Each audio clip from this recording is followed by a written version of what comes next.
தமிழக எதிர்க்கட்சி தலைவர் தன்னுடைய முதல் கட்ட தேர்தல் சுற்றுப்பயணத்தை இன்றுடன் நிறைவு செய்யக்கூடிய நிலையில் இதுகுறித்து பேசுவதற்காக அதிமுகவிலிருந்து திரு கல்யாண சுந்தரம் அவர்கள் நம்மோடு இணைந்திருக்கிறார். அவரிடம் பேசலாம். சார், இணைப்பில் வந்தமைக்கு நன்றி. கொங்கு மண்டலத்தில் ஆரம்பிச்ச ஒரு சுற்றுப்பயணம் டெல்டால முடிஞ்சிருக்கு முதற்கட்டமா. இது மக்கள் மத்தியிலும் தொண்டர்கள் மத்தியிலும் என்ன தாக்கத்தை ஏற்படுத்தி இருக்கு, அவர் சாதித்து இது என்ன அப்படிங்கிற ஒரு கேள்வியும் எழுந்திருக்கு. நீங்க எப்படி பாக்குறீங்க?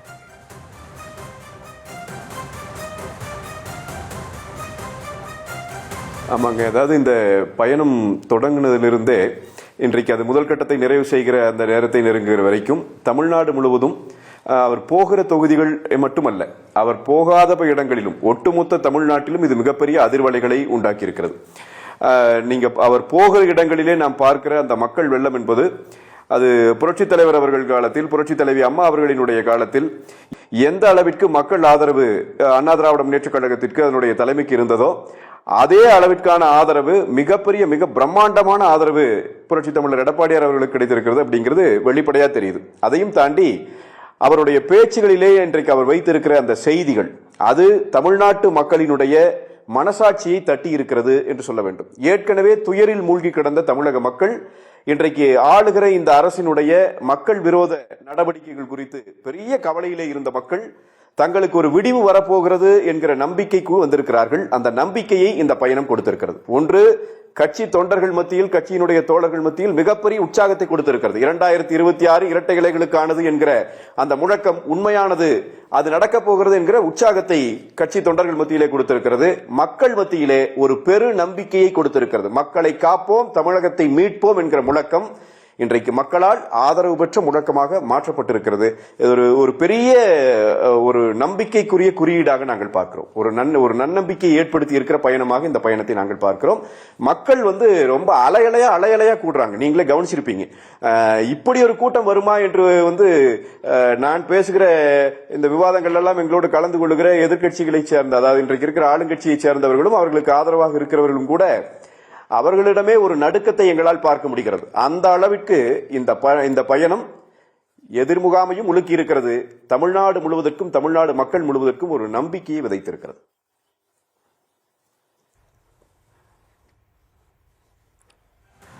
நிச்சயமா சார். கொங்கு மண்டலத்தில் ஆரம்பிச்சது டெல்டால முடிவடையும் போது, டெல்டால கொங்கு மண்டலத்தில் கூடின கூட்டத்தை விட டெல்டா பகுதிகளில் கூடின கூட்டம் அப்படிங்கறத நாம பார்த்துட்டு தான் இருக்கோம். இது எல்லா இடத்துலயுமே எந்தெந்த விஷயங்களை பேசணும் அப்படிங்கறதையும் தாண்டி பாஜகவுடன் கூட்டணி அப்படிங்கிற ஒரு விஷயத்தை முடிவு பண்ணிருக்கீங்க. ஆனா எல்லா இடத்துலயுமே பாஜகவுடைய கூட்டணி ஆட்சி அப்படிங்கிற ஒரு விஷயத்துக்கு பதில் சொல்ல வேண்டிய கட்டாயத்துக்கு அதிமுக தலைவர் பொதுச் செயலாளர் எடப்பாடி பழனிசாமி தள்ளப்பட்டிருக்காரா அப்படிங்கிற ஒரு கேள்வியும் எழுந்திருக்கு. பொதுவா தேர்தல் சமயத்துல கூட்டணி நம்பர் ஆஃப் சீட்ஸ் அப்படிங்கிறது தான் பேசு பொருளா இருக்கும். இப்போ அதெல்லாம் கடந்து போய் ஆட்சியில பங்கு அப்படிங்கிற ஒரு விஷயத்தை பேச வேண்டிய இருக்கு. போற எல்லா இடத்துலயுமே அந்த விஷயத்தை குறிப்பிட்டு பேச வேண்டிய கட்டாயத்துக்கு தள்ளப்பட்டிருக்காரா? அப்ப பாஜக கிட்ட இருந்து அவ்வளவு பெரிய பிரஷரோ இல்ல ஃபோர்ஸோ கொடுக்கப்படுதோ?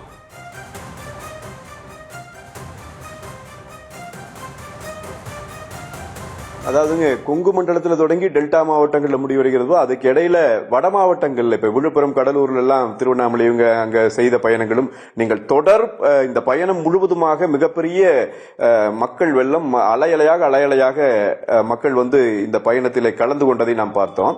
நீங்கள் கேட்கிற இந்த கேள்வி மட்டுமல்ல, அதாவது பாரதிய ஜனதா குறித்து அவர்களோடு ஏற்பட்டு இருக்கிற கூட்டணி குறித்து அவர் விளக்கங்களை கொடுத்துக் கொண்டு ஒரு கட்டாயம் அப்படியெல்லாம் இல்லை. இதுக்கு முன்னாள் காலத்திலே மிக திட்டமிட்டு திமுக செட் பண்ணி இருக்கிற எல்லா நரேட்டிவ்ஸையும் இந்த பயணத்திலே உடைத்தெறிந்திருக்கிறார் என்றுதான் சொல்ல வேண்டும். அதிலே மிக முக்கியமான ஒன்று, பாரதிய ஜனதா கட்சியோடு கூட்டணி போய்விட்டார்கள், தமிழ்நாட்டினுடைய உரிமைகளை இவர்கள் அடகு வைத்து விடுவார்கள் என்று தொடர்ச்சியாக அவர்கள் பிரச்சாரம் பண்ணாங்க. ஒரு பெரிய நரேட்டிவை செட் பண்ண முயற்சி பண்ணாங்க. அதுக்கு காரணங்களை ஏற்கனவே நம்ம இதெல்லாம் பேசியிருந்தோம். 2021 திமுக இந்த மாதிரியான ஒரு பிரச்சாரத்தை செய்தது. 60 சீட்டுகளை கொடுக்க போகிறார்கள் என்றெல்லாம் சொல்லி அன்றைக்கு எங்கள் பொதுச் செயலாளர் மீது அன்றைக்கு முதலமைச்சர் இருக்கிற நேரத்திலேயே இவர்கள் மிகப்பெரிய குற்றச்சாட்டை எல்லாம் வைத்தார்கள். கடைசியில் அப்படி எல்லாம் ஒன்றும் நடக்கல.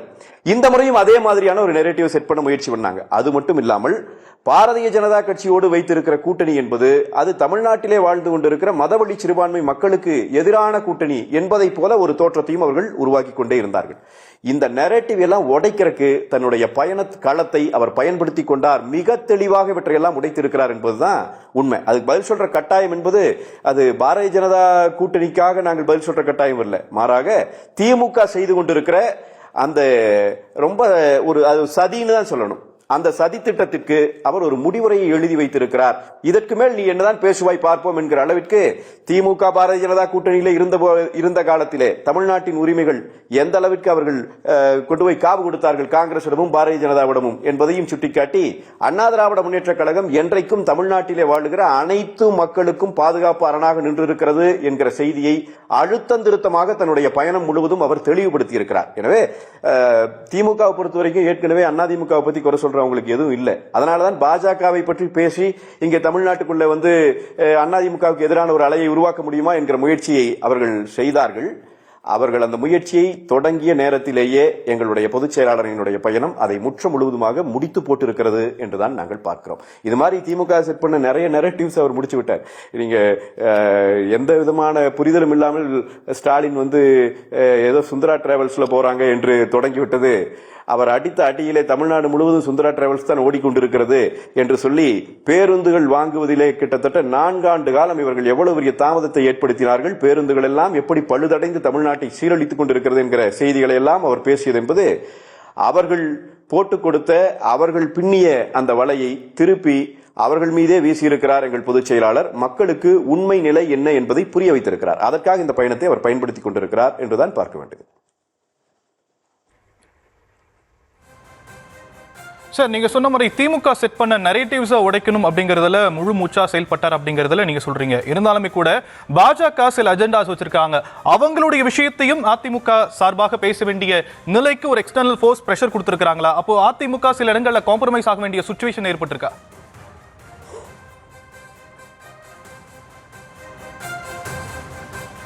இல்ல, அப்படியானது எங்க நடந்திருக்குன்னு சொல்லுங்க. இந்த பயணத்துல எந்த இடத்துல அதிமுக எந்த சமரசத்திற்கும் அதிமுக உட்பட வேண்டிய அவசியமும் இல்லை.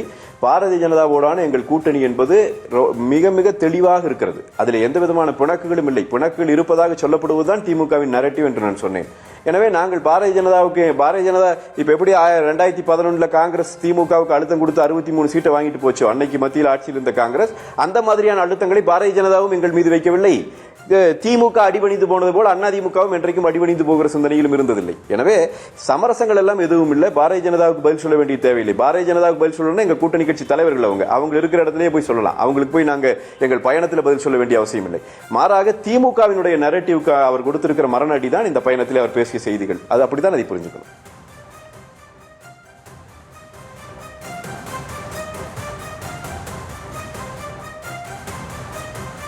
சார், இதெல்லாமே ஒரு பக்கம் இருந்தாலுமே கூட ஆங்கில நாளிதழுக்கு இபிஎஸ் அவர்கள் ஒரு பேட்டி கொடுக்குறாங்க. எங்களுடைய கூட்டணிக்கு தமிழக வெற்றி கழகம் வரணும், நாம் தமிழர் கட்சி வரணும் அப்படின்னு சொல்றாங்க. ஆனா தமிழக வெற்றி கழகமும் சரி, நாம் தமிழர் சரி, நாங்க தனித்து தான் போட்டியிடுவோம், எங்க தலைமையில தான் கூட்டணி அப்படின்னு தமிழக வெற்றி கழகம் சொல்றாங்க. நாம் தமிழர் நாங்க தனிச்சு தான் போட்டியிட போறோம் அப்படின்னு சொல்றாங்க. இவங்க எல்லாம் கூட்டணிக்கு வரதுக்கு சாத்தியமா? இது அதிமுக எப்படி சமாளிக்கும்? கொள்கை ரீதியா பல்வேறு விஷயங்கள் மாறுபடக்கூடிய என்டிஏ கூட்டணியில தமிழக வெற்றி கழகமா இருக்கட்டும், நாம் தமிழர் இருக்கட்டும் வரதுக்கான வாய்ப்பு இருக்கா? இது அதிமுக வந்தா சீட் ஷேரிங்ஸ்ல இருந்து கூட்டணி ஆட்சி அப்படிங்கறத பிரதானப்படுத்தக்கூடிய கட்சிகளை எப்படி சமரசம் செஞ்சு கூட்டு போவாங்க?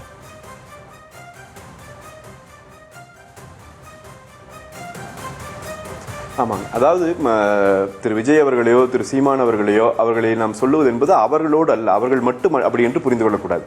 எங்கள் பொதுச் செயலாளர் ஒரு செய்தியை மிக தெளிவுபடுத்தி இருக்கிறார். எங்களுடைய நோக்கம் என்ன என்பதை அவர் மிக தெளிவாக சொல்லிவிட்டார்.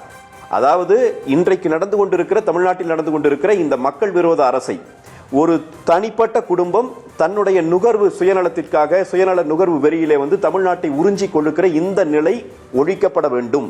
இந்த குடும்பத்தினுடைய இந்த மன்னராட்சியிலே இருந்து தமிழ்நாடு காப்பாற்றப்பட வேண்டும். இதுதான் நோக்கம்.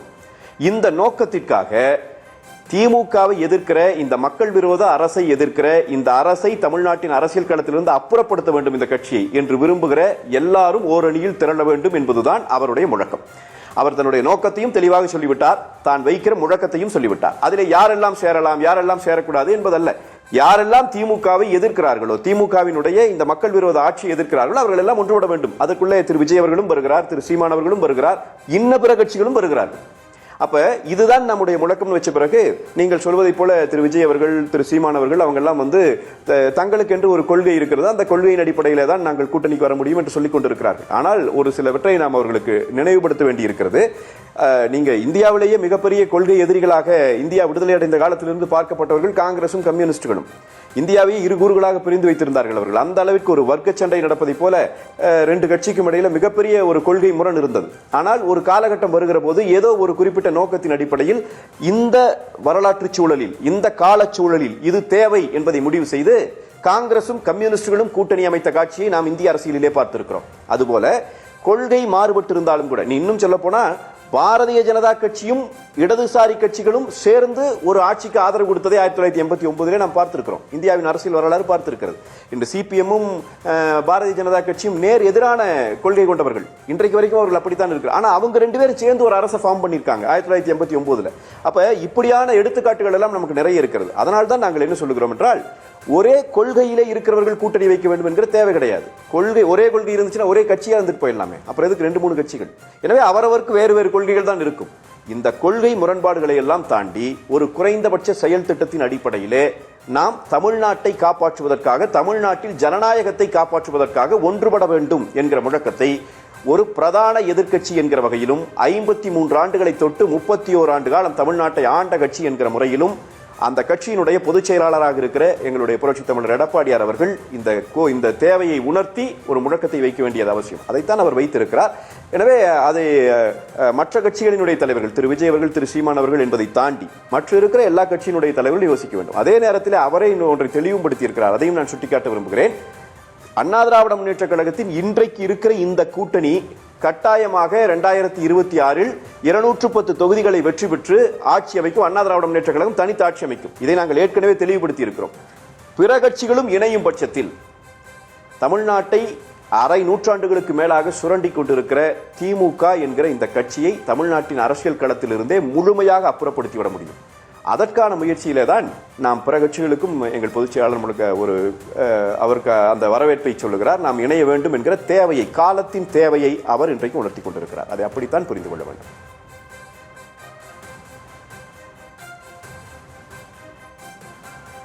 சார், நீங்க சொல்ற ஒரு பாயிண்ட்டை நாங்க புரிஞ்சுக்கிறோம். பட் இருந்தாலும் டெல்டா பகுதிகளில் பிரச்சாரம் மேற்கொள்ளும் போது இபிஎஸ் அவர்கள் ஒரு மிக முக்கியமான விஷயத்தை சொல்லியிருக்கிறார். அதாவது ஒரு பெரிய கட்சி எங்களோட கூட்டணிக்கு வருவாங்க அப்படிங்கறத சொல்லியிருக்கிறார். அப்ப அந்த பெரிய கட்சி அப்படிங்கிறது விஜயா, சீமானா அப்படிங்கிற கேள்வி எழுதல.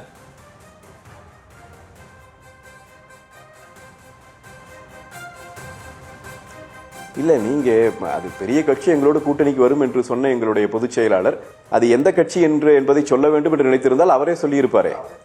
நான் ஒரு செய்தி தொடர்பாளர் தான். நான் எங்கள் பொதுச் செயலாளர் எதை குறிப்பிடுகிறார் என்பதை நான் சொல்ல முடியாது இல்லையா?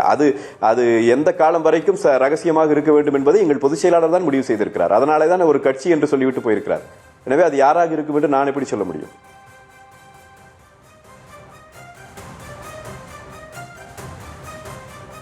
நன்றி திரு கல்யாண சுந்தரம். இணைப்பில் உங்களுடைய கருத்துக்களை பகிர்ந்தமைக்க நன்றி.